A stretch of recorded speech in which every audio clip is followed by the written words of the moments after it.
After 42 years of faithful ministry, one of the most beloved voices in modern evangelical preaching has stepped down from the pulpit.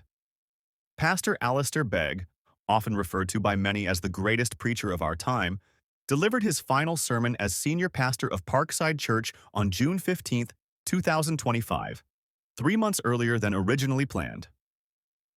They Perhaps the gave me most touching 20 moment minutes to came preach, when so I'm going to Begg's try to do son, this in who 15. read the scripture that morning, shared heartfelt Just words kidding. that Jokes captured the aside. emotion of the day. I did want to say, it's an emotional retirement. It's not like most, so music doesn't help either. But Dad, you're a phenomenal pastor, but you're an even better dad. So yeah, love you. For those who may not know Alistair Begg, he's been a towering figure in evangelical preaching for over 4 decades.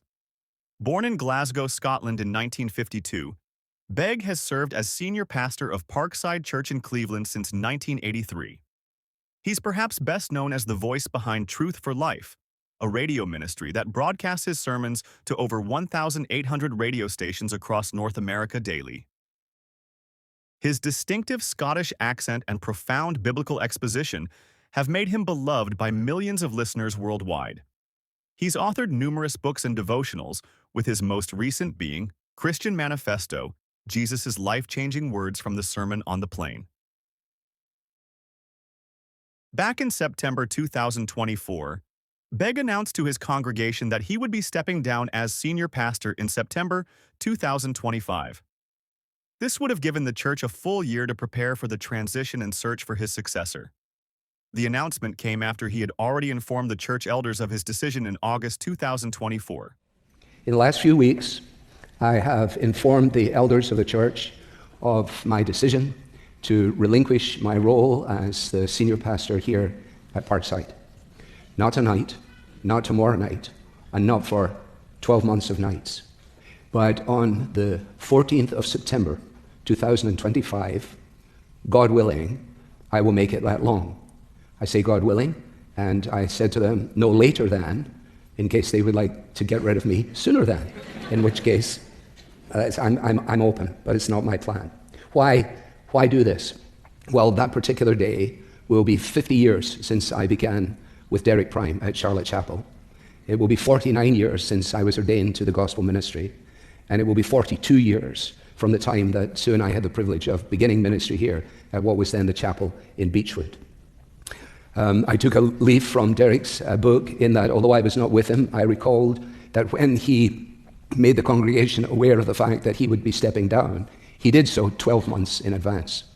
And he did that for the same reason that I've chosen to do it. Number one, to make it clear that this decision is not precipitous. It's not driven by anything of which I am personally aware other than my ambition to pass the baton, as you say, baton we say, or no, we say baton, but to pass it safely into the hands of my successor. And also to give us time to adjust to the prospect of and to prepare in a timely way for what this transition will mean.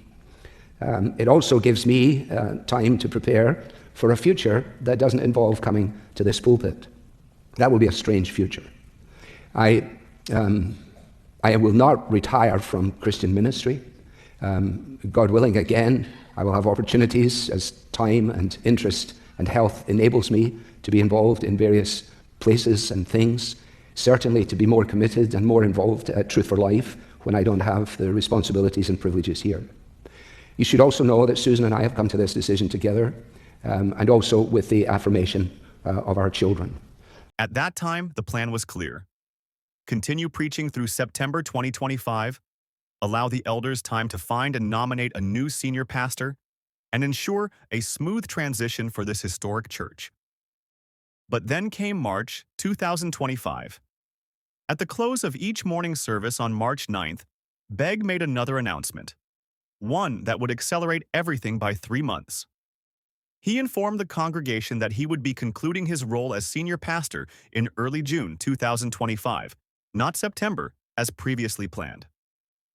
This meant his final sermon would come just 3 months later, on June 15th, 2025. Those of you who have been around know that we need to go back to Exodus chapter 3. I joked this morning that since Schubert has an unfinished symphony, why can't I have an unfinished series? And I think I'm going to advance the ball a little further this evening, because I think by the time we come to the song I'm looking forward to singing, you may say that it's not just an unfinished series, but tonight was an unfinished sermon. And I say that not for your discouragement, but actually hopefully for your encouragement. We ended at verse 10, and therefore we need to read from verse 11 to 22 of Exodus chapter 3. In this little bulletin that I gave you, there's a couple of things to note. I wrote things down because I find it easier to write it than say it at the moment. But I said in the middle of that my hope and prayer for today is that the services will be ordinary. And by that I mean doing what is routine.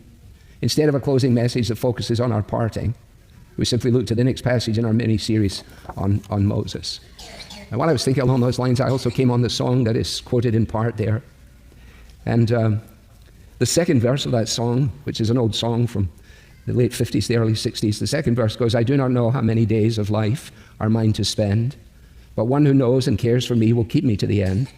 I do not know the course ahead, what joys and griefs are there, but one is near who fully knows. I'll trust his loving care. And then the refrain, I know who holds the future, and he'll guide me, guide you, with his hand. With God, things don't just happen. Everything by him is planned. So we say, as I face tomorrow, with its problems large and small, I'll trust the God of miracles and give to him my all. Because he is the God of Abraham, Isaac, and Jacob, the God who is faithful to 1,000 generations. Let's have a moment of silence, and then we'll stand and sing of that.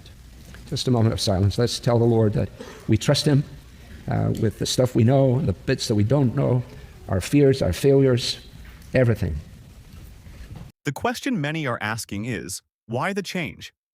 While the church has confirmed that Begg is in excellent health, the specific reasons for moving up the timeline haven't been detailed publicly.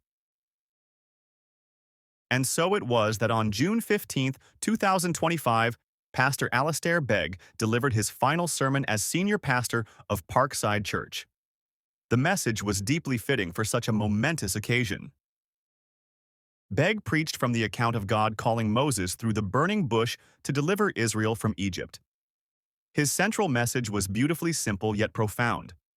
God, because of who he is sufficient for every season of life.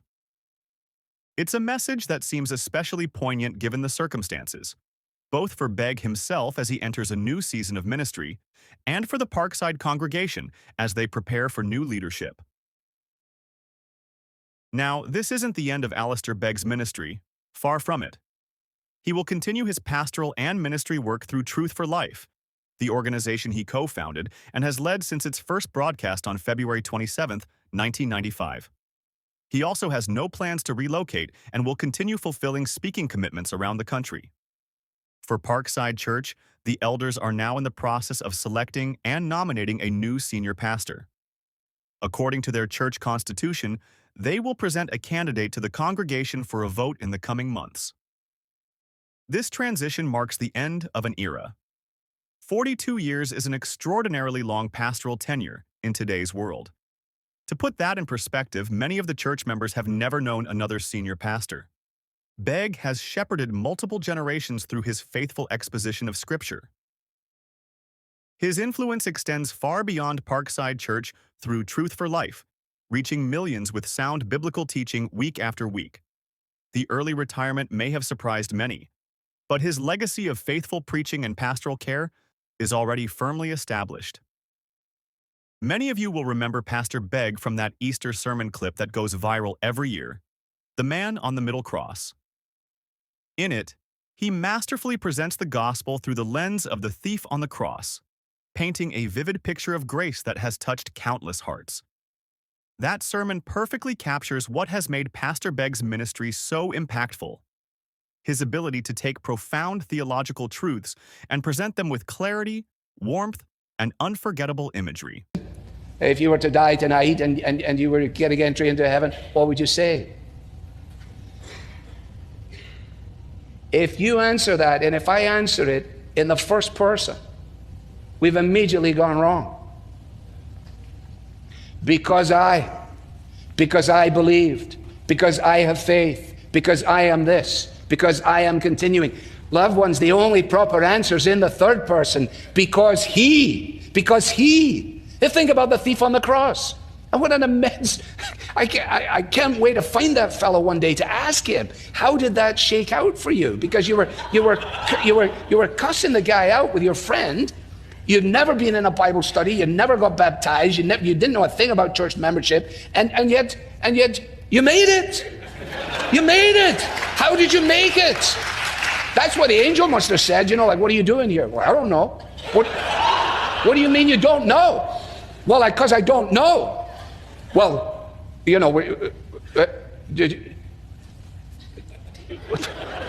excuse me, let me get my supervisor. They go get the supervisor ranger. So, we're just a few questions for you. First of all, are you clear on the doctrine of justification by faith? The guy said, I never heard of it in my life. And what about, let's just go to the doctrine of Scripture immediately. This guy's just staring. And eventually in frustration he says, on what basis are you here?